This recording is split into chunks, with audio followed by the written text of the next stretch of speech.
男技师正给一个富婆按摩，得益于祖传的手艺，把富婆按得连连叫好，很舒服。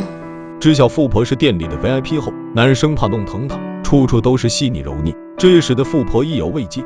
你能不能到我家里去做呀？无奈店里有规定，上班时间不能接私活。男人名叫海波，是个从乡下来的小伙子，不仅长得帅，在同行里按摩技术属他最好。他自从接待了昨晚的贵宾后，生活发生了翻天覆地的变化。富婆名叫邓梅，天没亮海波就接到她的电话，说是要请自己吃午饭，心想着能多照顾她的生意，他便爽快地答应了梅姐。来到饭桌上，梅姐可劲地让海波吃生蚝，吃这个对男人有好处。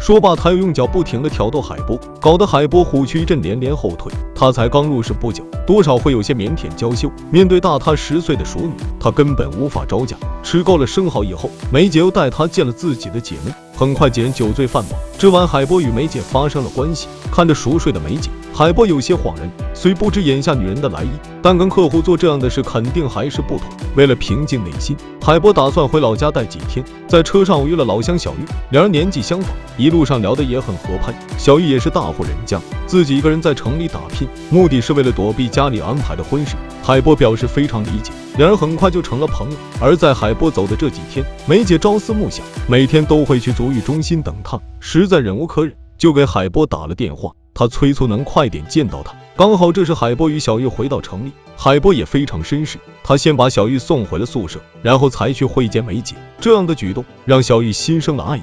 这边梅姐邀请海波来她家里，上来就递给他一块名贵手表，并且闻到海波身上有味，便暖心的叫他去洗澡。可海波洗着洗着，梅姐突然闯了进来，两人又一次发生了关系。梅姐虽说年龄大，长得也算是风情万种，当听到梅姐说不会害自己后，海波放下了心中的胆气。这段时间他意气风发，可他不明白这到底算什么。另一边，小玉看着每天路过的海波，心里总是小鹿乱撞。同事是个明眼人，劝说他跟海波表白，于是他就把海波叫到了宿舍，并且贴心给他削起苹果。随后两人又去了 KTV， 这样一来二去，彼此都产生了情愫。可就在这时，梅姐又打来电话。这个富婆属实有些粘人，她把海波当成自己的小男友，无时无刻都想见到他，并且无条件的对他好。海波不但没有拒绝，反而慢慢习惯了这种关系。可经过昨晚与小玉的互动，他爱上了这个单纯的女孩。另一边，小玉也正有此意，经过同事的推波助澜，两人再一次相约在宿舍。这时小玉有些头疼，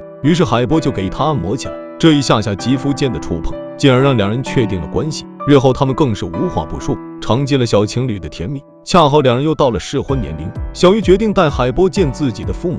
可到了饭桌上，母亲非常不满意海波，嫌弃他是个穷小子，并且已经给小玉找到了婆家。刚好今天也把男方带来，男人名叫孙哥，从小就和小玉青梅竹马，如今已是大老板。海波见状既尴尬又生气，饭也没吃，甩脸就走。而小玉向着海波，她告诉母亲自己只会嫁给海波，随后就追了出去。虽说母亲说话很难听，但并没有影响到两人的感情，他们索性就住到一起，毕竟好事多磨。很快海波把他和小玉的事告诉梅姐，梅姐听后有些气愤，但毕竟两人年龄相差太大，她也清楚两人不大可能，却又始终不甘心。而后又向海波表露了心声，这不应该影响我们的关系吧？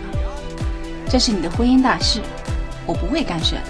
我告诉你，我是喜欢你才对你好的，可你为了一个没有见过面的女孩就要跟我分手，我觉得你有点绝情。听到这话后，海波犹豫了，想到这段时间里梅姐确实对自己太好，他根本不知道如何处理这种关系，只能任由梅姐摆布。虽说已经和小玉同居很久，他却总是以加班为由单独跟着梅姐私会，直到小玉父母同意了两人结婚，海波心里再也憋不住了。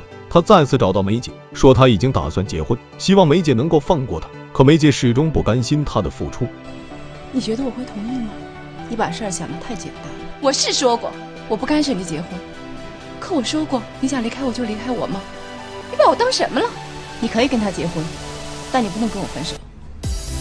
稚嫩的海波又一次被梅姐说服，可常在河边走哪能不湿鞋？小玉无意发现了他俩的秘密。这天梅姐带着姐妹去饭店吃饭，几人随口谈到了海波，说到梅姐艳福不浅，竟能聊到一个小鲜肉，刚好被身为服务员的小玉听到。下班回家后，她憋着一肚子气。到家的海波不知所措，他极力的解释自己的清白，并且告诉小玉，梅姐仅仅只是客户，两人关系非常单纯，要是不信就立马打电话吵你。而小玉深爱着海波，很容易就相信了他的话。原来就在昨天，梅姐早就跟海波通过气，甚至连哄小玉的话术都是梅姐教她说的。虽然她很感激梅姐，但心里还是想要撇清关系。正当她不知怎么办时，好哥们在酒桌上点醒了她，身为打工人永远不能致富，既然自己手艺不错，身边梅姐又是个富婆，不如商讨着一起开个足疗店，大家一起办事发财。醒悟的海波隔天就去找了梅姐，并且向她表明了来意。梅姐也没有拒绝，甚至主动支开保姆，迫不及待的想和海波亲密。就在这一夜之间，足疗店顺顺利利的开业，海波也成了大堂经理。虽然钱挣的不少，但同样也付出了代价。他不仅陪伴梅姐更加频繁，甚至连说话的权利都没有。在家里更不知道该如何面对小玉，只能将事情咽进肚里。要是能混过去倒也挺好。可没过多久，小玉又知道了此事。她原本受邀参加同事生日聚会，梅姐家中的保姆也在其中。聊着聊着就说起了梅姐的小情侣，可她并不知道就是小玉的男朋友。小玉听了海波经常与梅姐私会后，彻底对海波失望，在家中留下一封分手信，从此再也没有出现过。往后的日子里，海波整天泡在酒里，为了求得心理慰藉，他又去找梅姐谈心。但这一次无论梅姐怎么劝说，海波始终忘不了小玉。于是他找了小玉闺蜜，没想到听闺蜜说小玉已经嫁给了孙哥。如今海波才意识到自己有多么深爱小玉，他只希望能见小玉一面，托闺蜜的福。小玉同意来见海波，两人深情望着对方。虽然经历了这么多事，但彼此依然爱着对方。而海波也彻底想通，他决定摆脱梅姐的束缚，从此两人再也不相往来。看着如此决绝的海波，梅姐嘴上答应他不再纠缠，可等海波走后，他彻底显露出肮脏的嘴脸。